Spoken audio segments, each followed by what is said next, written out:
Hi everyone, it's time for another review, and the game I'll be reviewing is Ghostbusters Spirits Unleashed. So, without further delay, let's crack on. The Ghostbusters franchise doesn't have many video games, to be honest, for a film franchise anyway. Unlike the big ones like Star Wars and James Bond 007. Ghostbusters doesn't really... Well, one last memorable game that they had, it was Ghostbusters the video game. But Spirits Unleashed is something very, very different.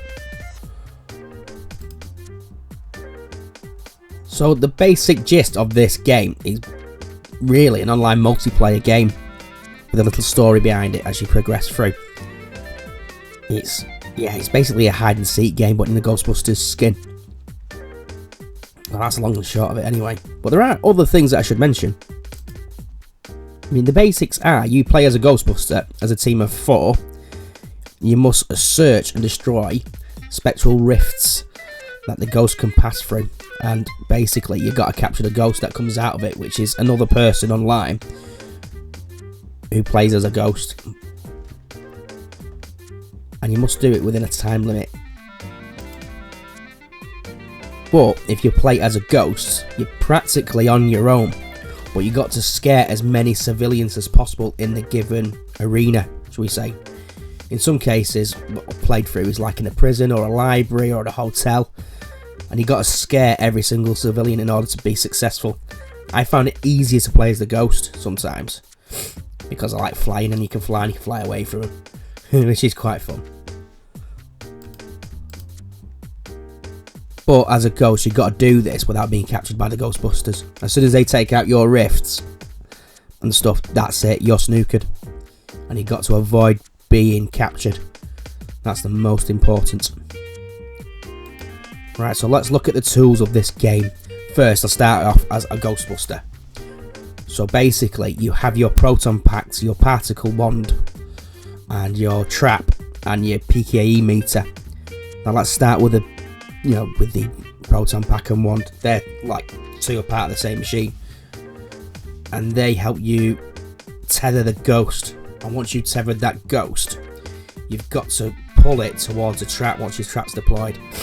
And as a team of 4, you've got to help each other out, which is quite cool, really. It encourages teamwork, which is brilliant. I love about this. So if one of you wins, you all win, basically. And after that, you get experience points to upgrade your kit. Your customization as well of your overalls. You can wear things like hats, trainers, or sneakers if you're in America. And I find the customization of your Ghostbuster to be quite good for this game. But whilst playing as a Ghostbuster, you're in first person mode the entire game. Well, the entire game when you're playing online with other people anyway. Well, that's all the time actually, because you're in there in the firehouse as well. But one more thing to mention as a Ghostbuster, there is these little collectibles what you get. If you've ever seen a film, Egon Spengler likes collecting moulds, basically, and fungus and stuff. He says he likes collecting spores, moulds and fungus, if I remember the line correctly from the first film. Good film, brilliant. And you get experience from doing that as well. So the more you collect of them, the more experience you get from them, which basically you upgrade your character to more overalls, customization options and stuff like that, which makes it nice without paying for it, because you've already paid for the game, haven't you? So it's a nice little reward as you play through the game, as you grind. Right, now talked about being a Ghostbuster, let's talk about a little bit of being a ghost, other than what I've already mentioned. let's just say the customization options on this game for the ghosts, there's many, as long as you level up as you play the game. First off, you've got many different skins you can choose from, such as, I don't know, the guy with 4 arms I call him, or the Slimers, which are quite popular, and the guy with many eyes. But you also can unlock different colours for your skin as well. But not only that, as a ghost, you're going to need some equipment to fend off the Ghostbusters or keep them busy as you're trying to haunt everywhere. One of them is that you can summon minions, and they can distract the Ghostbusters and they attack them and slime them up and stuff. That sounds...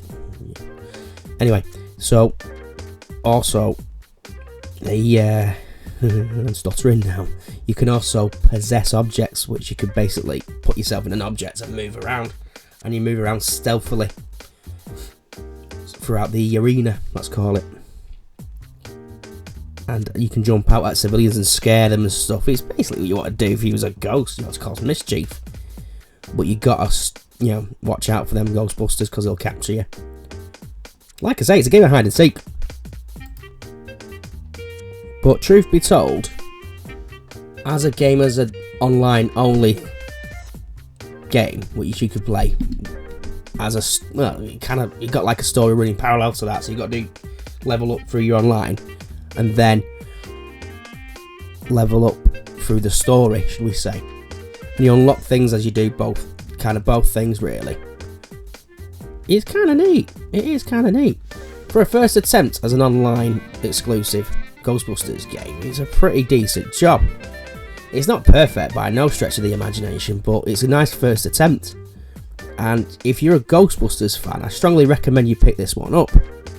There's not a great deal to talk about for this title, but you know what? I've had fun playing it.